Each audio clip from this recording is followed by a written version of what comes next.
Hello friends, मैं विनय निर्भीक। Friends, आपका एक बार फिर से हमारे चैनल पर स्वागत है। तो friends, RRB NTPC court case update. CBT 2 और ग्रुप डी एग्ज़ाम में देरी, क्या कोर्ट केस की वजह से मतलब सीबीटी 2 और ग्रुप डी एग्ज़ाम में देरी हो जाएगी? तो फ्रेंड्स, आज हम इस पर चर्चा करने वाले हैं और कोर्ट केस का लेटेस्ट अपडेट क्या है, केस कब फाइल होने वाला है, फाइल होने के बाद इसका क्या क्या इफ़ेक्ट पड़ सकता है, क्या सच में एग्ज़ाम पर देरी होगा या फिर कोर्ट केस का कोई इफेक्ट नहीं पड़ेगा, रिवाइज रिजल्ट भी अपने टाइम पे आ जाएगा और आपका एग्ज़ाम भी टाइम से हो जाएगा। ठीक है, तो ये सब कुछ हम थोड़ा सा मतलब कि समझने का प्रयास करेंगे कि मतलब कि वाकई में मतलब हो क्या सकता है फ्यूचर में। वैसे फ्यूचर है 100% गारंटी कोई नहीं ले सकता है, बट जो सिचुएशन दिख रहा है उस पर हम चर्चा करेंगे फ्रेंड्स। और इनकी क्या क्या प्रिपरेशन है केस करने वालों की, इस पर हम चर्चा कर लेते हैं। ठीक है, उससे आपको खुद आइडिया लग जाएगा क्या होने वाला। मैं बता चुका हूँ, केस का मतलब ये नहीं होता कोई भी केस फाइल कर दे और केस तत्काल जीत जाएगा। सब कुछ डिपेंड करता है उसके एडवोकेट पर, उसके बात रखने के तरीके पर। क्योंकि आप पुराना केस देख चुके हैं, ग्रुप डी नोटिफिकेशन लिंक वाला। मैं बोला थे लोग केस हार जाएंगे क्योंकि इनका एडवोकेट सही नहीं, सही तरीके से बात नहीं रख रहा अपना। ठीक है, तो लोग केस हार भी गए थे। तो यहाँ पे अभी देखना मतलब दिलचस्प होगा कि एडवोकेट कैसा है, एडवोकेट का लेवल क्या है, क्या ये भी कोई फालतू एडवोकेट है, सड़क छाप टाइप जैसे वो था वहाँ पे। तो अगर ऐसा है तो फिर यहाँ पे लोग केस हार जाएंगे, केस का कोई मतलब नहीं रह जाएगा, इनका केवल पैसा बर्बाद होगा। और अगर ये लोग जेन्युइनली केस करना चाहते हैं, सच में इनको लगता है इनके साथ गलत हुआ है और ये अच्छे एडवोकेट किए हैं, तो इनके केस से कुछ इफेक्ट पड़ भी सकता है। अब प्रॉब्लम में मैं फंस जा रहा हूँ, मैं किधर से बोलूँ, केस करना सही है कि नहीं सही है। पहले भी ऐसा हुआ था जब मैं रिवाइज रिजल्ट के साथ खड़ा था कि रिवाइज रिजल्ट आना चाहिए, मैं सबसे अकेला बोल रहा था कि रिवाइज रिजल्ट जरूर आएगा, तो भी लोग कह रहे थे कि शायद ये फेल हो गया इसलिए रिवाइज रिजल्ट डिमांड कर रहा है। और अब मैं कोर्ट केस की बात कर रहा हूँ तो लोग कह रहे हैं कोर्ट केस लग रहा है यही कर रहा है, ये क्वालिफाई इसलिए कोर्ट केस कर रहा है। तो भैया मैं जाऊँ किधर? मेरा काम है आप लोग को अपडेट देना, आप लोग आपस में समझो कि आपको क्या करना है क्या नहीं करना है। मैं तो अपना रिजल्ट दिखा ही चुका हूँ, मैं क्वालिफाइड हूँ नहीं हूँ। ठीक है, लेकिन मेरा काम है अपडेट देना। और मैं यही कहूँगा कि कुछ ऐसा रास्ता निकलना चाहिए कि दोनों लोगों को नुकसान न हो। मैं बार बार कहता हूँ, जैसा रेलवे बोला था, रेलवे खुद प्रयास किया कि ऐसा कुछ हम करें कि दोनों लोग को कोई नुकसान न हो और दोनों लोग का काम निपट जाए। ठीक है, लेकिन जो रास्ता चुना गया है मैं बता दूँ फ्रेंड्स, बिल्कुल सही तरीके से ईमानदारी से, इसमें नुकसान केवल 12th वालों का ही हुआ है, जो पहले भी हुआ था।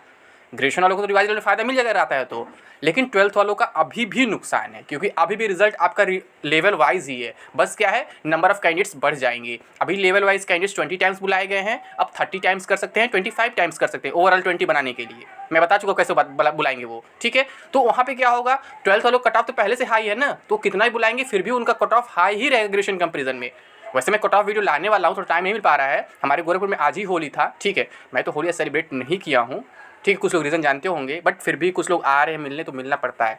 ठीक है, और मेरे यहाँ इस पर कोई त्यौहार नहीं हुआ है तो वो अलग मैटर है, लेकिन हम लोग जो बात कर रहे हैं, और यही कारण फ्रेंड्स मैं किसी को होली विश भी नहीं किया हूँ, चाहे कल चाहे आज। ठीक है, तो ये अलग मैटर है, मेरा पर्सनल मैटर है। लेकिन बात यहाँ पे क्या है कि मतलब कट ऑफ वाली तो मैं जोन वाइज कट ऑफ लेकर के वीडियो आने वाला हूँ। आप लोग कमेंट बॉक्स में बता सकते हैं कि किस कट ऑफ की वीडियो, मतलब किस जोन की वीडियो आपको सबसे पहले चाहिए। मैं पहले वीडियोस दे चुका हूँ। ठीक है, तब कॉमन कट ऑफ की बात चली थी, रेलवे सब कॉमन कट ऑफ देंगे, मैं भी आपसे बोल रहा था। बट अचानक उस दिन क्या हो, 10 तारीख को इलेक्शन होने के बाद, तुरंत रिजल्ट आने के बाद प्लान चेंज। क्या बोल दिए, हम जो लेवल वाइज ही कट ऑफ देंगे, बस क्या करेंगे, कैंडिडेट संख्या बढ़ा देंगे। अभी उसमें ओवरऑल कैंडिडेट 11 टाइम्स थे, अभी ओवरऑल कैंडिडेट्स 20 टाइम्स करने हैं। 11 टाइम्स कैसे एडजस्ट हुए थे, जब लेवल वाइज वो 20 टाइम्स दिए थे। अब 20 टाइम्स कैसे एडजस्ट होंगे, तो ऑलमोस्ट कह सकते हैं कि वही 30 टाइम्स बुला सकते हैं। और कहीं कहीं सुने 20 टाइम्स नहीं लिए, कुछ कुछ जोन में, कुछ कुछ पोस्ट पे। तो हो सकता है कहीं कहीं 30 भी ले, कहीं कहीं 25 भी ले, कहीं 30 से ऊपर भी ले सकते, 35 भी ले सकते हैं। ठीक है, मतलब जितनी जरूरत उनको महसूस होगी, उनको ओवरऑल जो है 20 टाइम्स कंप्लीट करना है, यानी 7,06,000 कंप्लीट करना है। तो वो अलग मैटर है। अभी हम कोर्ट केस की बात कर रहे हैं, तो कोर्ट केस का अभी अपडेट क्या मिला पहले ये हम जान लेते हैं। ठीक है, तो कोर्ट केस में फ्रेंड्स पैसे के तो इन लोगों का व्यवस्था ऑलमोस्ट हो चुका है। बस जो मेन लीडर है इनका, मुझे नहीं मालूम कौन है, वो अगर इन लोग को धोखा नहीं देता है, ठीक है, तो इन लोग का जो डॉक्यूमेंट सबमिशन का काम है वो मंडे को हो सकता है, यानी 21 को हो सकता है। ठीक है, अगर 21 को ये लोग डॉक्यूमेंट सबमिट कर देते हैं, ठीक है, टाइम से, तो इनको 22 को केस नंबर मिल सकता है। अगर 21 को डॉक्यूमेंट सबमिट करने में देरी होती है, यानी कि ये अपना डॉक्यूमेंट एडवोकेट को 21 को सबमिट करते हैं और एडवोकेट कोर्ट में 22 को सबमिट करता है, तो इनका केस नंबर वगैरह 23 को मिलेगा, यानी कि वेडनेसडे को मिलेगा। ठीक है, ये इन लोग का प्रोसेस अभी चल रहा है। मतलब 21 को अगर लोग ज़्यादा एक्टिव रहते हैं, 22 को ही केस नंबर मिल जाएगा, क्योंकि एक दिन बाद केस नंबर मिल जाता है फाइनली डॉक्यूमेंट देने के बाद। और अगर एडवोकेट इनका 21 को न सबमिट, 22 को सबमिट करता है, 23 को केस नंबर मिलेगा। और एडवोकेट ने अपनी बात डॉक्यूमेंट में सही तरीके से रखी हुई है, तो इनको जो हियरिंग का डेट है वो मार्च में ही मिल सकता है। और अगर मार्च में हियरिंग का डेट नहीं मिलता है तो फिर समझिए इस केस का कोई वैल्यू नहीं रह जाता है। मैं बता चुका हूँ पहले भी, क्योंकि जब रिजल्ट आ जाएगा तब ये लोग रोक लगाएंगे तो फिर कोई मतलब ज़्यादा खास नहीं रह जाएगा, तो फिर इनका अपने केस को चेंज करना पड़ेगा कि भैया रिवाइज रिजल्ट को कैंसिल करो। अभी इनका डिमांड क्या है कि रिवाइज रिजल्ट आना ही नहीं चाहिए, पुराने रिजल्ट को वैलिड करो। मतलब केस तो तभी बन सकता है, केस तो हमेशा बन सकता है भैया जब कोर्ट है सभी के लिए खुला हुआ है, ठीक है। जब हमारी बात नहीं मानी जा रही सही तरीके से तो हम कोर्ट जाएंगे, लीगल तरीके से जाएंगे, तो कोई भी कोर्ट जा सकता है, उसमें कोई इशू नहीं है।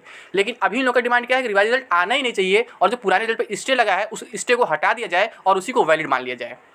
फ्रेंड्स मैं फिर से बार कह रहा हूँ, स्टे और कैंसिल वर्ड में बहुत डिफरेंस होता है। वहाँ पे रेल मंत्री साहब ने स्टे वर्ड यूज़ किया था, कैंसिल वर्ड यूज़ नहीं किया था। कैंसिल मतलब क्या होता है कि उस रिजल्ट को हम कैंसिल ही करते कहीं इसको यूज़ ही नहीं करेंगे, लेकिन उसमें वो कैंसिल नहीं कि उस रिजल्ट को वो स्टे लगाए हुए हैं। स्टे का मतलब ये है कि स्टे हट भी सकता है और उसको हम वैलिड कर भी सकते हैं। तो इन लोगों का भी यही डिमांड है कि उसी रिजल्ट को वैलिड किया जाए और स्टे हटाया जाए, ठीक है। अगर ये लोग रिवाइजल से पहले अपना केस फाइल कर देते हैं तो, अगर नहीं करते हैं इसके बाद केस करते हैं तो फिर दोबारा क्या कहेंगे, रिवाइज रिजल्ट को कैंसिल करो और जो पुराना रिजल्ट है उसको वैलिड करो। वो तो अभी वैलिड हो सकता है, उसकी वैलिडिटी बची हुई है, क्योंकि अब स्टे वर्ड यूज़ किया गया, कैंसिल वर्ड यूज़ नहीं किया गया है। जब कैंसिल वर्ड यूज़ होता तो फिर वहाँ प्रॉब्लम होता है, को तो कैंसिल किया जा चुका है फिर से उसको मंगाओ, ठीक है, तो वो अलग बात होता है। लेकिन यहाँ स्टे वर्ड यूज़ किया गया है, यानी कि रेलवे पहले से चालाकी वाला गेम खेला है कि हम दोनों साइड मैनेज करते चले, ठीक है। तो यही चीज़ चल रहा है। तो फ्रेंड्स अभी क्या है आपका, मतलब कि वो 21 को कुछ ये लोग एक्टिविटी दिखाने वाले हैं। जो भी अपडेट होगा मैं आप लोग को इन्फॉर्म कर दूंगा।